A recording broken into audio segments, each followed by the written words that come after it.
15세기, 16세기에 걸쳐 살았던 그 토마스 모라고 하는 사람 아마 잘 아실 겁니다. 영국 사람입니다. 이분이 법률가이며 영국의 대형 정치인이었죠. 그리고 인문주의자. 영국 전 역사에서 가장 뛰어난 인물 100명 중에 들어간 사람입니다. 이분이 쓴 책이 1518년에 유토피아라는 책을 씁니다. 유토피아는 이루어질 수 없는 어떤 세상을 그린 소설입니다. 그러니까 섬 나라가 하나 있는데 그 나라는 세상의 모든 모순을 극복한 정말 낙원과 같은 그런 곳으로서 묘사를 하고 있는 그 책 이름이 유토피아입니다. 나중에 이제 칼 막스가 맞다, 내가 얘기한 세상이 바로 토마스 모어가 얘기한 유토피아다라고 주장을 하긴 했지만 약간의 이제 개분이 있다고 많은 학자들이 이야기를 합니다. 사람들은 이런 토마스 모어뿐만 아니고요, 많은 사람들이 그 이상적인 세상의 모든 모순과 한계를 극복한 이상적인 세상을 꿈꿨습니다. 그래서 칼 막스 같은 경우도 완전히 공평한 세상이 올 것이다. 그걸 이제 그가 한 표현으로는 미래 공산 사회가 도래한다. 그렇게 이야기를 하고 과도기적인 차원에서 혁명이 필요하다. 불가피하게 피도 흘려야 한다. 이렇게 이야기를 하면서 결국 그의 손가락 끝은 어디가 있었냐면은 이상 사회에 가 있었어요. 제가 이렇게 전 세계의 아주 유명한 지도자들의 동상들을 대충 찾아보니까요, 대부분이 어디를 가리키고 있습니다. 네. 김일성도 어디 가르치고 있고요, 레닌도 어디 가르치고 있고요, 또는 어디를 바라보고 있습니다. 고개를 떨구고 슬픔에 잠긴 동상은 거의 없습니다. 뭘 의미합니까? 모든 지도자는 그렇게 말했습니다. 저기에 우리의 길이 있다. 저기로 가자. 어딘지는 모르지만 유토피아, 자기 나름대로 유토피아를 대부분이 얘기했다는 거예요. 지금도 이야기하고 있습니다. 우리가 잘 아시는 IS도 지금 뭐를 꿈꾸고 있습니까? 이슬람이 통치하는 완전한 사회, 근본주의 사회, 원리주의 사회. 그러기 위해서 우리는 불가피하게 뭐를 흘려야 한다? 피를 흘려야 한다. 완전히 모순이죠. 지금도 엄청난 인류에 해악을 끼치고 있는 모습을 우리가 보고 있습니다. 그런데 여러분, 성경은 뭐라고 말씀하고 계실까요? 성경은 그 반대인 것 같습니다. 오늘 18절 말씀 보십시오. 생각하건대 현재의 뭡니까? 고난. 이걸 뒤집어서 말하면요, 고난의 현재입니다. 원래 이 성경이 쓰여질 당시의 이 뜻은 신앙에 대한 박해의 의미로서의, 박해를 받는 의미로서의 고난을 말하고 있지만 성경 전체로 봐서는 그리스도인과 사람들이 겪는 고난의 현재를 표현하고 있다. 이렇게 다들 해석을 하고 있습니다. 현재의 고난이지만 뒤집어서 말하면 뭐라고요? 고난의 현재입니다. 현재는 그러므로 이퀄 뭡니까? 고난입니다. 성경은 우리에게 저기로 가라, 여기로 가라, 이 지상에 유토피아가 있다라고 말씀하지 않고요, 인간의 삶은 끝에서 끝까지가 다 고난이다. 성경을 깊이 보고 아름답게 쓰임 받았던 어거스틴이 한 말 여러분 잘 아시죠? 우리가 하나님 품에 안기기 전까지 참된 안식은 없습니다. 고난의 연속이라는 것이죠. 그래서 오늘 성경 말씀은 구원받은 우리가 사는 세상은 어떠하며 구원을 받았고 천국의 시민이 된 우리는 또 어떻게 살게 되는가에 대한 답을 주시고 있습니다. 다시 한번 말씀드립니다. 첫째는요, 구원받은 우리가 사는 세상은 도대체 어떤가? 그리고 우리는 그 속에서 어떻게 살게 되는가? 요거에 대해 답을 주고 있습니다. 답은 이것입니다. 구원받은 우리라 할지라도 세상과 모든 피조물이 다 구원받은 것이 아니기 때문에, 구원받은 우리라 할지라도 세상에서는 여전히 모순과 고통을 경험할 수밖에 없다는 거예요. 우리는 구원받았지만 세상은 구원받지 못했어요. 그래서 오늘 제목이 무엇입니까? 피조물은 지금도 뭐 하고 있습니까? 탄식하고 있는 거예요. 그 속에 우리가 놓여 있는 것입니다. 우리가 한 발짝만 밖으로 나가도 구원받지 못한 세상의 시스템이 돌아가고 있어요. 성경은 그러므로 유토피아니, 극락 정토니, 이상 사회니, 지상 낙원 그런 말 하지 말라는 겁니다. 그건 너희들이 이룰 수 있는 것이 아니다. 너희들이 경험할 수 있는 사회는 너희들의 죄의 결과로 주어진 탄식하는 사회이고, 하나님이 그렇게 시스템을 만드셨다는 거예요. 그걸 받아들이라는 것입니다. 우리나라에서 가장 불안하고 공포스러운 곳 중에 하나가 전방 철책이에요. 저는 철책에서 오랫동안 근무를 했는데요. 3사람 이상이 같이 다니도록 되어 있고요. 반드시 총을 가지고 다니게 되어 있습니다. 무슨 일이 일어날지 모르기 때문에. 그래서 그 총으로 아군들을 서로 죽이는 경우도 가끔 아시죠. 1인당 75발의 실탄과 수리탄 2발을 가지고 항상 다니게 돼 있어요. 그리고 길이 아닌 곳엔 가지 말아라고 써 있어요. 길이 아닌 곳엔 뭐가 묻혀 있습니까? 어떻게 아세요? 가끔 이 우스갯말로 간이 배박해 나온 고참들이 이등병 때는 절대 안 가다가 이제 고참쯤 되면 한번 가보고 싶어요. 가다가 많이 죽었습니다. 제가 통계를 내보니까 이등병은 지뢰 밟아 죽는 경우가 거의 없는데 주로 병장이나 간부들이 많이 죽고, 왜냐하면 혹시 하고 들어갔다가 아닌 개배하고 죽는 거예요. 제가 통계 내봤어요. 30년 정도 통계를 내봤는데요. 딱 통계가 나오더라고요. 자살은 이등병이 많이 하고 사고는 고참들이 많이, 사고로 어려움을 당하는 경우는 고참들이 많더라고요. 제가 교육할 때 이등병한테는 자살하지 마라, 그러고 병장들한테는 사고 치지 마라 이렇게 교육을 했어요. 통계가 딱 나옵니다. 그 공포와 그 분쟁이 있는 GOP에 아이러니하게도 써 있는 구호가 있어요. 주로 이제 북쪽에서 써놓죠. 반핵 평화, 전쟁 반대, 무상 교육, 무상 급식, 심지어는 지상 낙원이래요. 그런데 그 밑에는 뭐가 있습니까? 지뢰와 총과 포가 깔려 있습니다. 남북이 마찬가지죠. 역설이죠, 역설. 사람들이 말하는 지상 낙원의 밑에는 뭐가 있습니까? 그 정반대의 장치들이 있습니다. 이게 인간의 모습이에요. 이걸 보라는 것입니다. 모든 피조물은 지금 뭐 하고 있다? 탄식하고 있다. 탄식을 없애주겠다라고 말하는 거에 속지 말라는 것입니다. 하나님께서는 그걸 허용하지 않으세요. 왜 그렇습니까?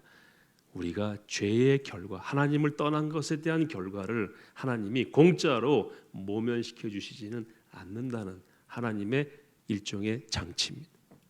그걸 받아들이라는 거예요.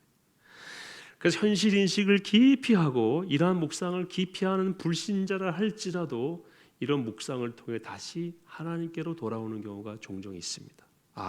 인간은 도저히 헤어나올 수 없는 어떤 구조 속에 갇혀 있구나. 그걸 C.S. 루이스라고 하는 사람은 서양 장기로 체크가 우리 동양 장기로 말하면 장군이요 이겁니다. 너 죽을래 하고 들어가는 거죠. 자기 인생에서 하나님을 부인하다가 마치 서양 장기에서 장군이요라고 들어오는 것 같은 그런 도무지 부인할 수 없는 인간의 한계를 경험하고, C.S. 루이스가 무신론자에서 신앙인에서 위대한 변진가로 변모되게 되었던 것입니다. 그건 그 스스로가 인간이란 무엇인가, 세상이란 무엇인가를 고민해보고 옥스퍼드와 캠브리지에서 석자 교수로 석학으로 모든 지식을 동원하고 경험을 동원해서 고민해봤지만 결국 나에게 돌아온 건 뭐였어요? 장군이요, 너 끝이다, 이거였다는 것입니다. 아까 말씀드린 대로 우리만이 아니라 피조물 전체가 그래요. 19절을 보십시오. 피조물이 고대하는 바는 누가 나타나는 것입니까? 하나님의 아들들이 나타나는 것이니, 이것은 예수님이 재림하실 때에 먼저 믿은 성도들이 주님과 함께 내려오는 그것을 의미한다고 말씀하는, 어쨌든 예수님께서 도래하시면서 우리에게 허락하실 완전한 회복, 그때를 피조물도 뭐 한다는 것입니까? 기다린다는 것입니다. 20절에는 뭐라고 되어 있습니까? 우리 같이 한번 읽겠습니다. 피조물이 허무한데 굴복하는 것은 자기 뜻이 아니요 오직 굴복하게 하신 이로 말미암습니다. 굴복하게 하시는 분이 계세요. 누구십니까? 왜 굴복하게 하신다고요? 너희들은 너희들의 죄로 인하여서 이렇게 살 수밖에 없다는 것을 하나님께서 이렇게 강제하신다는 겁니다. 그래서 우리 자신을 똑바로 바라보라는 것입니다. 21절도 구체적으로 되어 있죠. 그 바라는 것은 피조물도 썩어지며 종노릇 한 데서 해방되어 하나님의 자녀들의 영광의 자유에 이르는 것이니라. 22절 같이 있습니다. 피조물이 다 이제까지 함께 탄식하며 함께 고통을 겪고 있는 것을 우리가 아느니라. 우리뿐만 아니라 우리를 제외한 모든 동식물과 심지어는 자연까지도 아담과 하와가 타락했을 때에 다 뒤틀린 겁니다. 아담과 하와가 하나님께 불순종해서 쫓겨났을 때에 그만 쫓겨난 것이 아니고 모든 피조물이 아담과 하와에게 불순종하기 시작합니다. 자, 여러분, 아담이 모든 동식물에 이름을 지어줬잖아요. 우리 한번 지난번에 봤죠. 지난 작년에 이 부분 좀 나눴는데요. 이름을 지어줬다는 의미가 뭐라고 그랬습니까? 그야말로 그냥 쉽게 말하면 임명했다는 겁니다. 하나님께서 아담에게 임명권을 줬어요. 네가 부르는 것마다 그 이름이 될 것이다. 영어로 name, be named 하면 그게 임명하다는 뜻입니다. 그러니까 아담이 임명을 했어요. 그래서 제가 말씀드렸죠. 곰의 이름을 뭐라고 줬죠? 아담이? 곰이라고 줬죠. 아니, 어떤 분이 그러시더라고요. 아담이 이름 참 잘 줬다고. 그 쥐새끼한테는 뭐라고 이름을 줬어요? 쥐라고 줬어요. 물론 이건 한국말이고 아담이 히브리어로 지어진 말은 다르지만 또 그 어감상으로도 꼭 그럴 것 같아요. 이름을 다 줬어. 생긴 대로. 너는 곰이야. 아이고, 너 쥐. 너는 여우. 너는 늑대. 이렇게 다 줬어. 그건 뭡니까? 내가 너를 임명했다. 내가 너를 뭐 한다는 겁니까? 관장한다 이거죠. 그런데 아담이 타락하고 나서요. 아담이 하나님께 불순종하고 나서 동식물들이 아담에게 불순종하기 시작해요. 그래서 피조물이 함께 타락의 영향을 받게 되었다는 것입니다. 동물의 왕국 보면 동물의 왕국 평안한 모습 나오죠. 노루사슴 얼마나 평화롭습니까? 정말 그렇습니까? 그 뒤에 숲속에 누가 있습니까? 사자가 있죠. 절대 평화롭지 않습니다. 두근두근 합니다. 실제로는. 이게 타락 이후에 피조물이 경험하는 탄식의 내용이라는 것입니다. 이거는 인간의 힘으로는 뒤집을 수가 없다. 하나님께서는 처음 창조하셨을 때요. 창세기 1장에 보면은 사람에게 또는 동물들에게 그 양식으로 허락하신 게 있어요. 뭡니까? 제가 성경을 찾아왔는데 모든 씨 맺는 채소, 씨 가진 열매 맺는 모든 나무, 모든 푸른 풀을 먹을거리로 주노라 해서 채식을 하도록 하십니다. 평화롭잖아요. 그러니까 동물 죽일 일 없고 동물도 동물 죽일 일 없잖아요. 그러니까 사자도 풀 먹고 송아지도 풀 먹고 풀은 먹어주니까 좋아하고 평화로웠어요. 그때는 음식이 뭐였다고요? 나무 열매나 풀이었습니다. 또는 채소. 학자들은 다 이게 동의합니다. 언제부터 고기 먹기 시작하죠? 예, 맞습니다. 노아 홍수 이후에 육식을 하나님이 허용하셔요. 언제냐? 구장에 가서 허용하시는데 모든 산 동물은 너희의 먹을 것이 될지라. 왜 그렇습니까? 풀이 없잖아요. 홍수 이후에 완전히 땅이 망가졌어요. 이제 망가진 구조 속에서 하나님이 하나의 대안으로 주신 거예요. 채소같이 내가 이것을 다 너희에게 주노니 단 피채 먹지 말라. 피는 곧 너희의 생명이니라. 그래서 동물은 불가피하게 먹어야 하면 먹되 피는 먹지 마라. 근데 우리나라 사람들은 피 좋아하죠. 사슴피, 뱀피도 드시나요? 어쨌든. 네.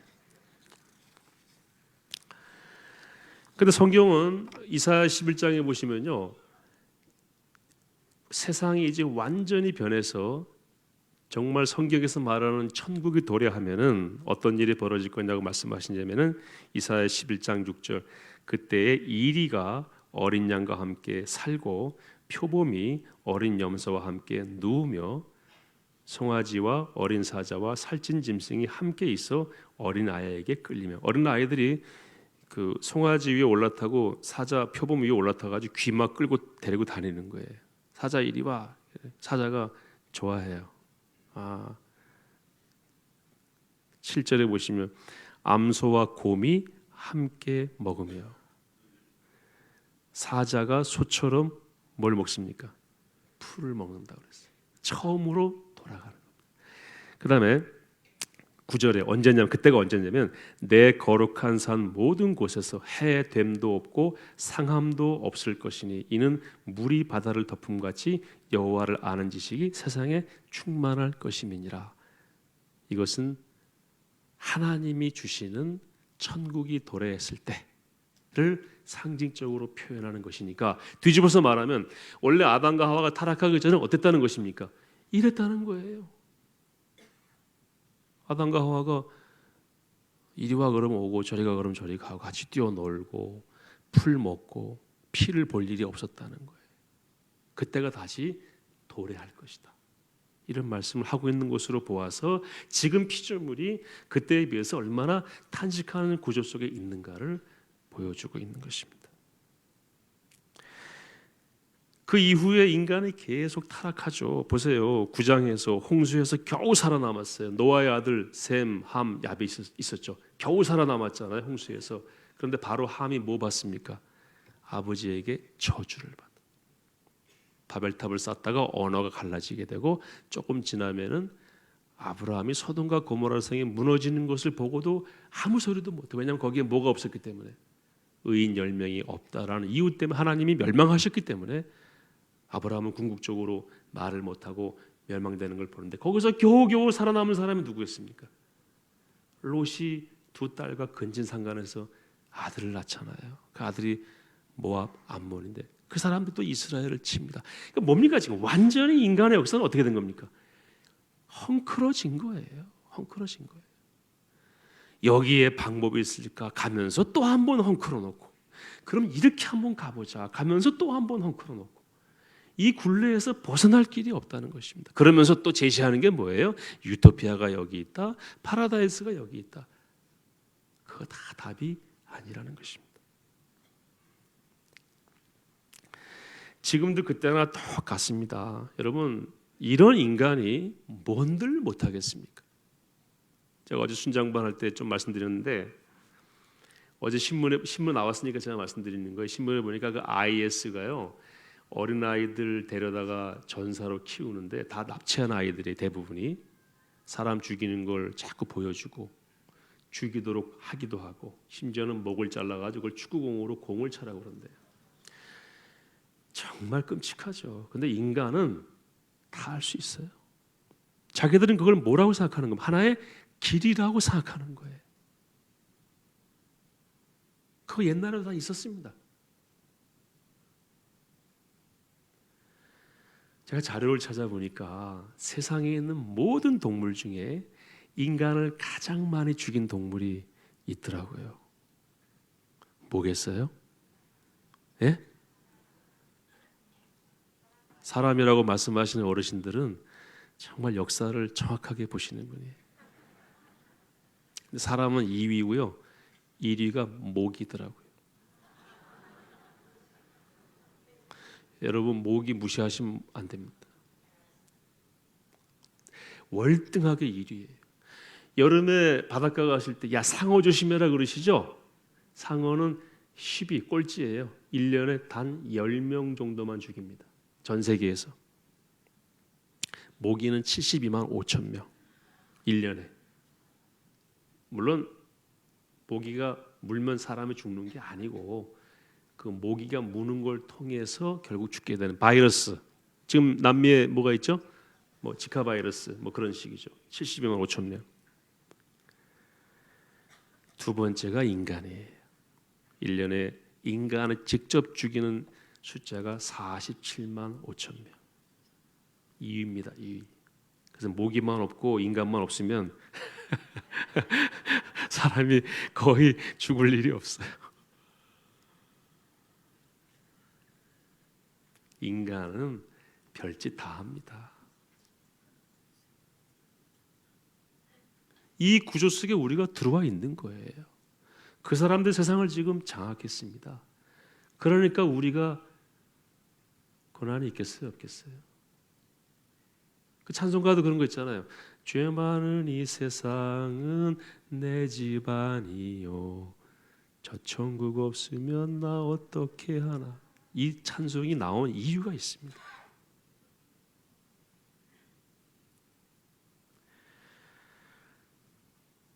이거 제가 분석한 건데요. 한국인을 가장 많이 죽인 것도 역시 아마 확률상으로는 모기일 수 있어요. 근데 한국인을 가장 많이 죽인 사람들은 한국인입니다.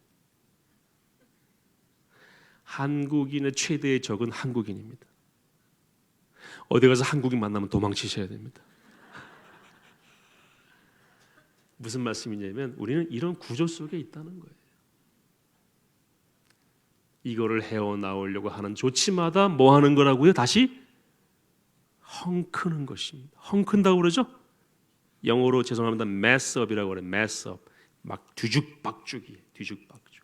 내놓는 대안마다 뒤죽박죽입니다.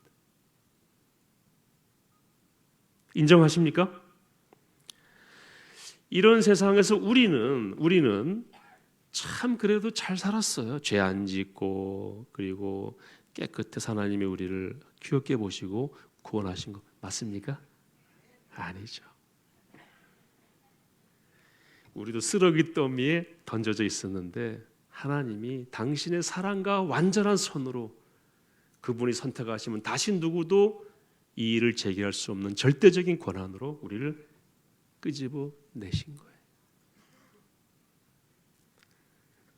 김춘수 시인의 시를 좀 읽어드리겠습니다. 내가 그의 이름을 불러주기 전에는 그는 다만 하나의 몸짓에 지나지 않았다. 내가 그의 이름을 불러주었을 때 그는 나에게로 와서 뭐가 되었습니까? 꽃이 되었다. 하나님께서 우리를 부르시기 전에 우리는 그냥 뭐였습니까? 쓰레기였어요.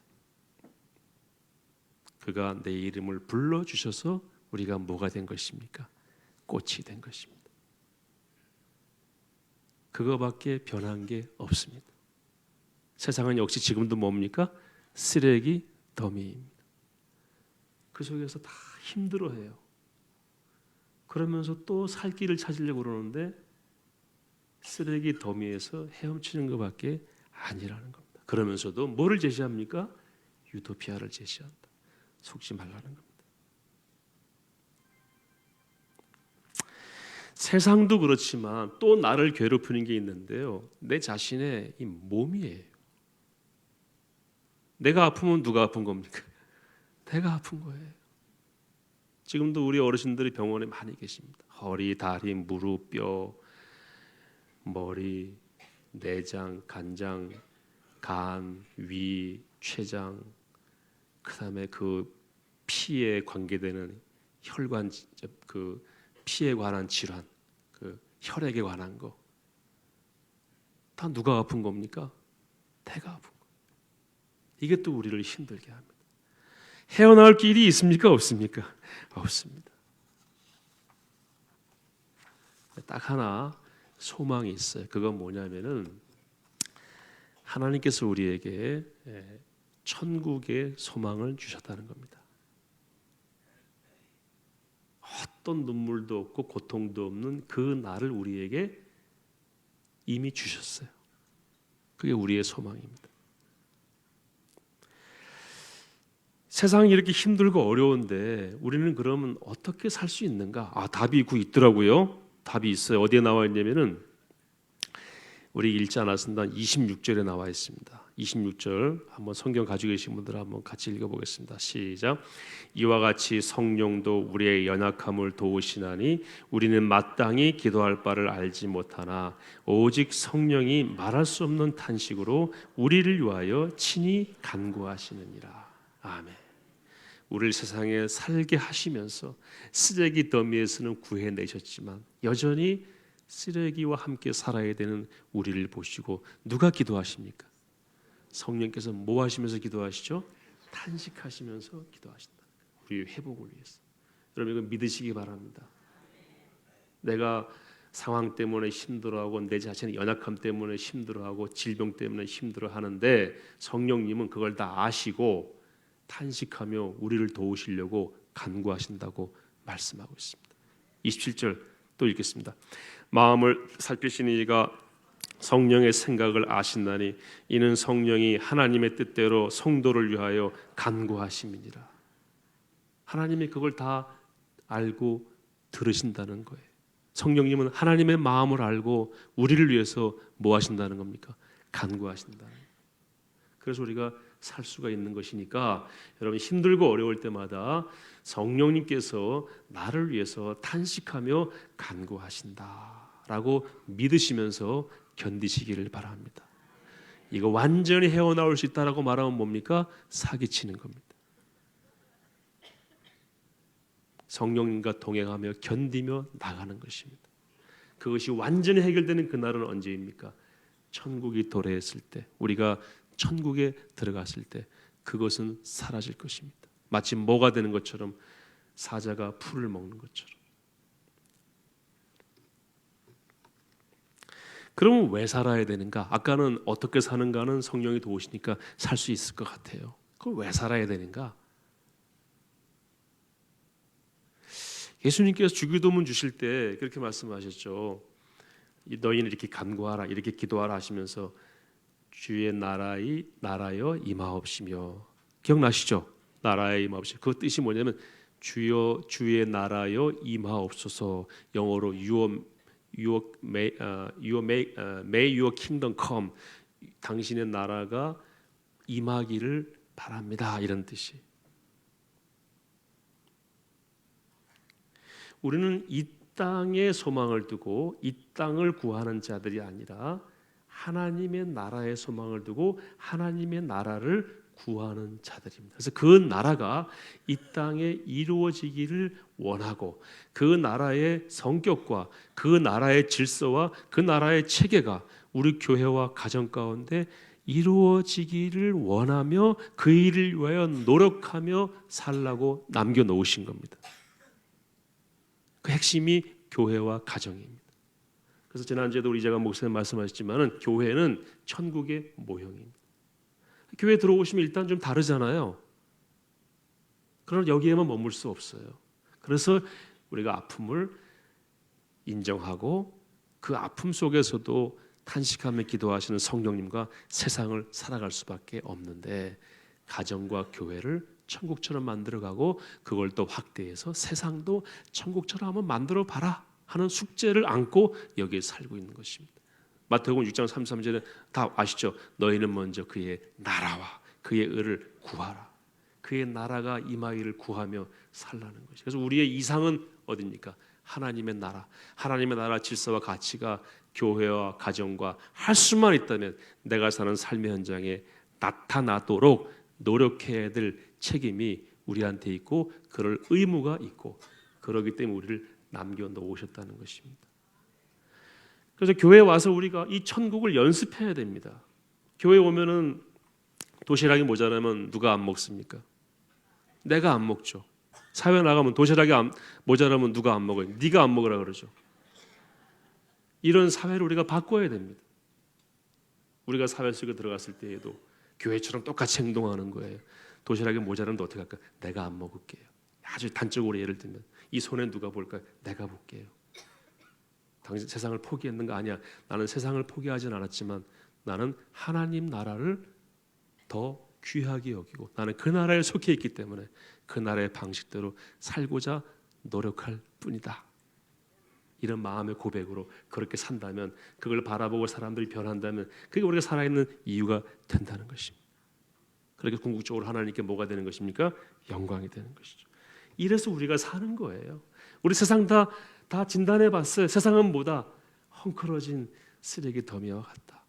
겨우 우리가 하나님의 절대적인 선과 공의로 구원을 받았지만 여전히 우리는 이 가운데 고통 가운데 있다. 그럼 왜 살아야 되는가?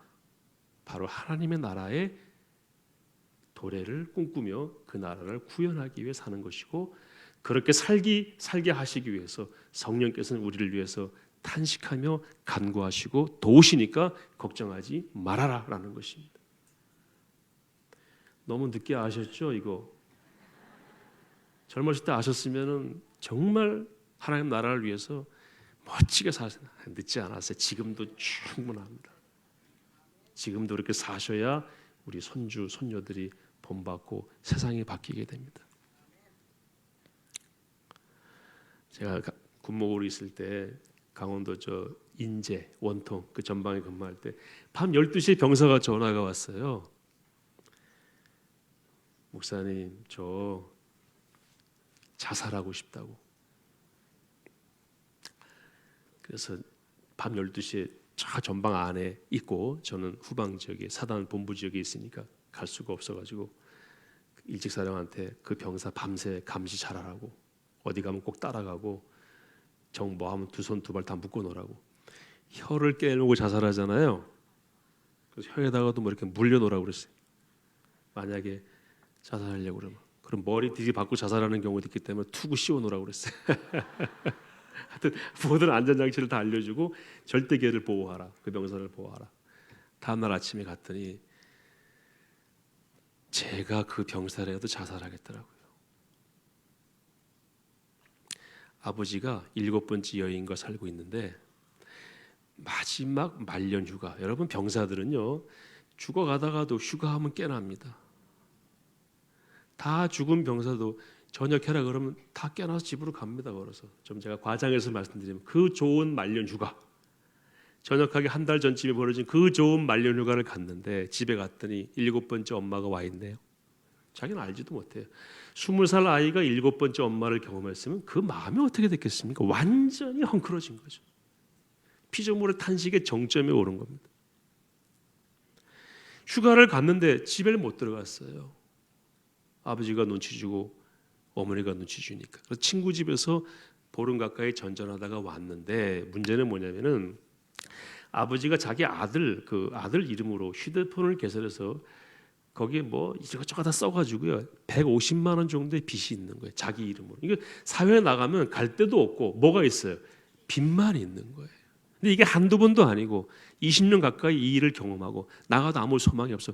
뭐 하고 싶겠어요? 자살하고 싶겠죠. 소망이 없으니까. 그래서 인간이 무엇이고 세상이 무엇인가를 깊이 고민한 분 가운데 자살자가 많아요. 뭐가 없기 때문에? 소망이 없다. 쉽게 말해서 출구가 없구나. 그런데 그 병사가 만약에 소망이 있다면, 군대 생활은 어려워도 조금만 참으면 된다라고 했겠죠. 우리에겐 바로 그 소망이 있는 것입니다. 여러분, 세상에서 완벽한 자유와 완벽한 안식을 누릴 수가 없습니다. 다시 한번 말씀드립니다. 그걸 인위적으로 누리려고 사람들이 약물에 의존하지만 다시 헝크는 것입니다. 그런데 우리에게는 뭐가 있습니까? 소망이 있습니다.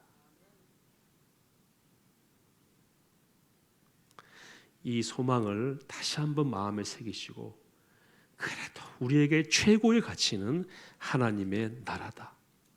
하나님이 우리를 쓰레기 더미에서 구해내셔서 그곳으로 들어가게 하셨다. 성령께서 우리를 도우신다. 그 나라를 우리가 한번 이 땅에 나타내 보자. 이런 분명한 소명감과 확신으로 승리하시기를 축복합니다.